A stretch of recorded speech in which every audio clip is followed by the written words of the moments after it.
এই যে তেলবাজি রাজনীতি বা রাজনীতিকদের তেলবাজিকরণ, এই জায়গাটিতে মাননীয় প্রধানমন্ত্রী আজকে আমাদের বাংলাদেশ ক্রিকেট টিম অস্ট্রেলিয়াতে টেস্ট জিতেছে, সেই জায়গা থেকে প্রধানমন্ত্রীকে তামিম ইকবাল ফোন দিয়েছে, বিসিবির চেয়ারম্যান। তিনি বলেছেন যে ছেলেটি সেঞ্চুরি করেছে তার বাড়ি বগুড়া। তো তিনি কিন্তু প্রধানমন্ত্রী সরাসরি বলে দিয়েছেন যে তিনি বগুড়াকে রিপ্রেজেন্ট করেন না, তিনি বাংলাদেশকে রিপ্রেজেন্ট করেন। এটা কিন্তু একটা মানসিকতা। মোটা দাগে আমাদের যে রাজনৈতিক সংস্কৃতিতে একটা ফ্যাসিজম এক ধরনের ফ্যাসিস্ট অ্যাটিটিউড আমাদের মধ্যে কিন্তু গেঁথে গিয়েছিল, সেই জায়গা থেকে সরে আসছে। এখন বিরোধী দল যে জায়গায় বলছে যে ব্যর্থ, বিরোধী দল হয়েছে কি, বিরোধী দলের রাজনৈতিক অভিজ্ঞতা কম। তো আমি কিন্তু এনসিপিকে বলছি না, এনসিপি তো জন্মই নিল এই 6 মাস বা 8 মাস, মেবি 8 মাসের একটি দলকে আমি ব্যর্থ বলবো না।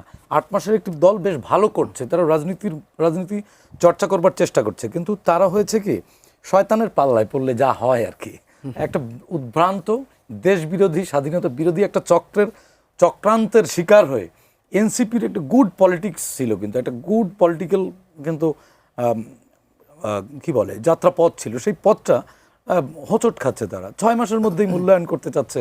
আমার সহ-আলোচক, আমার খুবই পছন্দের মানুষ 114 দিলেন, তবুও দিয়েছেন, কিন্তু দেখুন ওনাদের জোট সঙ্গীরা 100-তে 0 দিত, তো অন্তত 14 তো দিয়েছে। এই যে একটা মানসিকতা, মূল্যায়নের মানসিকতা তো জন্ম নিয়েছে।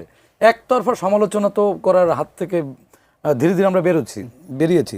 হয়তো 6 মাসে 14, 1 বছরে হয়তো এটা 54 হতে পারে বা 60 হতে পারে, সেরকম এই রেটটা বাড়তে পারে।